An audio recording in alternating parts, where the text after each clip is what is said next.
क्या आध्यात्म जीवन से पलायन है? ये सवाल बार-बार आ जाता है। तो मैं आपको 1-2 उदाहरणों से समझाता हूँ कि एक बार क्या हुआ कि एक गाँव था, जहाँ कैटरपिलर रहते थे। कैटरपिलर का मतलब जब तितली बनती है तो पहले अंडा होता है, अंडे के बाद एक कीड़ा, लंबा-सा कीड़ा बनता है, उसको बोलते हैं कैटरपिलर। तो कहीं से मतलब एक कहानी है, कहीं से बहुत सारे कैटरपिलर और एक जगह बस गए और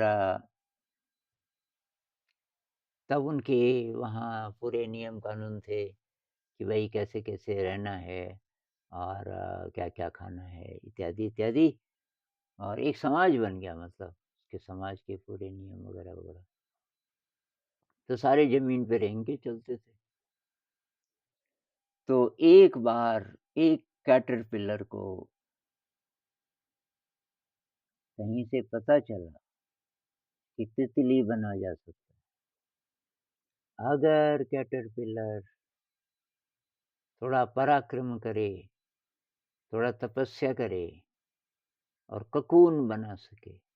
कोकून होता है कि कैटरपिलर अ, एक प्रकार का खोल बनाता है और उस खोल के अंदर खोल को अ, कहीं पे जैसे किसी पेड़ से शाखा से टंगा होता है वो खोल। वो अपने शरीर में से कोई चीज़ निकाल के और वहाँ लटक जाता है और वो खोल बना देता है। खोल के अंदर अब कैटरपिलर है और वहाँ उसका रूपांतरण होता है। कुछ ही दिनों में उसके पंख निकलने लगते हैं, उसका शरीर बदल जाता है। फिर वो पंख थोड़ा मज़बूत होते हैं, फिर वो ये पंख फड़फड़ा के और उस कोकून को तोड़कर बाहर निकलता है, बल्कि निकलती है, क्योंकि वो बन जाता है तितली। ये बात एक कैटरपिलर को पता चल गई। उसने एक दो और को बताया कि हम चाहें तो उड़ सकते हैं, उसके लिए कोकून बनाना पड़ता है। तो सबने उसको बोला कि तेरा दिमाग खराब है, ये तो किसी ने सुना भी नहीं। उसने कहा कि नहीं मुझे पता चला है कहीं से कि नहीं। अ, तो वो चल पड़ा उसने कहा मैं तो ये कोकून बनाऊँगा। अब वो कोकून बनाने लगा, तो कुछ और थे वो भी जाने लगे, तो उनको बाकी लोग रोकने लगे कि ये तो एस्केप है, पलायन है, तो कुछ और बन भी जाएगा, तो जो अभी हमारी परंपरा है, हमारे रीति-रिवाज हैं, ज़िंदगी जिस तरीके से चल रही है हाँ, वही जीवन है। तो ये जो था जिसने कोकून बनाया, कोकून पूरा हो गया, उसके बाद उसके अंदर से वो रूपांतरण शुरू हुआ उसके शरीर का और एक दिन वो तितली बन के बाहर निकल गया। अब वो उड़ते, उड़ते, उड़ते आया और सबको कहने लगा कि देखो, आप सब तितली बन सकते हो। लेकिन उसकी बात किसी ने नहीं सुनी। तो ये जो कैटरपिलर है जिसको संदेश मिला और ये चल पड़ा कि मैं देखता हूँ क्या होता है और वो तितली बन गया। ये है आध्यात्म की यात्रा।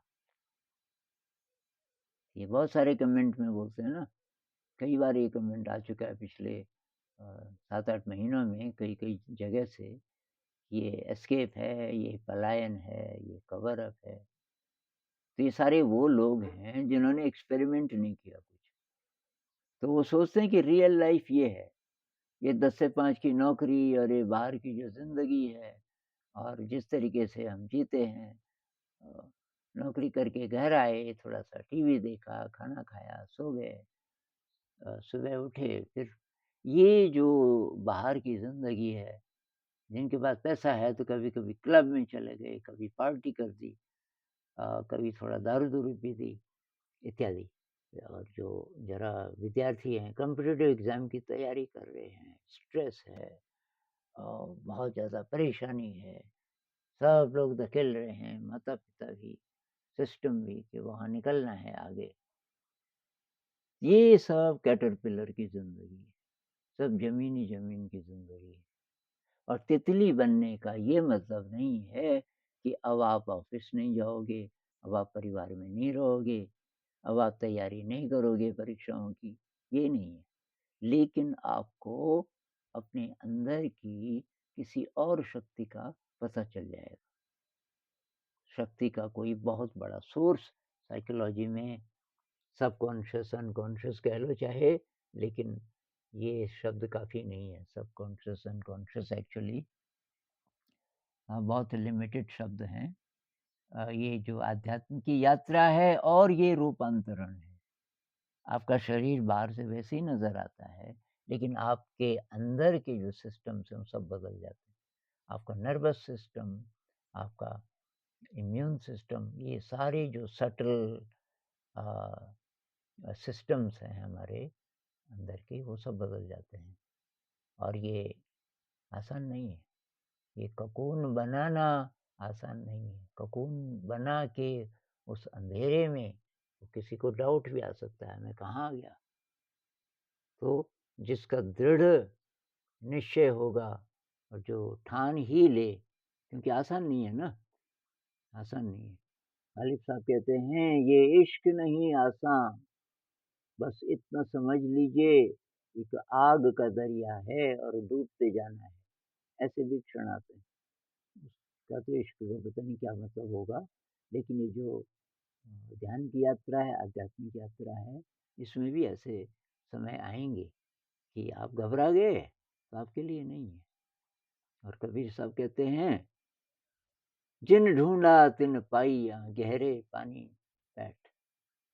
वे गहरे पानी में उतरना होगा, अगर आपको तैरना सीखना है, आपको रत्न ढूँढने हैं समुद्र के अंदर, तो गहरे पानी बैठ। साधना की बात कर रहे हैं, ज़रा गहरे जाना पड़ेगा। मैं बपुरी डूबन डरी, रही किनारे बैठ। तो बहुत लोग या तो डर जाते हैं और या तो उनको समझ ही नहीं आती बात। तो फ़िलॉसफ़ी से संतुष्ट हो जाते हैं। ऐसी फ़िलॉसफ़ी पकड़ लेते हैं कि कुछ करना ना पड़े और ज़िंदगी में निराशा है तो उसको जस्टिफ़ाई करें। ये निहिलिज़्म है, एब्सर्डिज़्म है कि कुछ नहीं है। भई आपको कैसे पता? किसी के कहने पे क्यों चल रहे हो? एक्सपेरिमेंट तो करो। तो अध्यात्म उनके लिए है जो बोल्ड हैं, जो ज़िंदगी के अ, असली क्या मायने हैं वो ढूँढना चाहते हैं और जो मनुष्य जाति को बदलते हैं। मनुष्य जाति का जो उत्थान है, जिन वैज्ञानिकों ने किया, जिन संतों ने किया, वो सब आध्यात्मिक थे। वैज्ञानिक भी इसी श्रेणी में आते हैं, जो कुछ नया ढूँढ रहे हैं। तो सही मायने में जो असली विज्ञान है, वो अध्यात्म से जुड़ा होता है। 2 प्रकार के विज्ञान हो सकते हैं।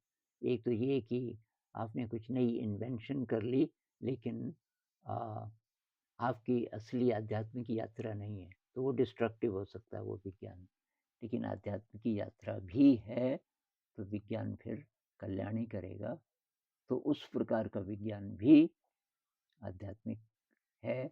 आध्यात्म की यात्रा जिन लोगों की है वही लोग कुछ नया कर सकते हैं।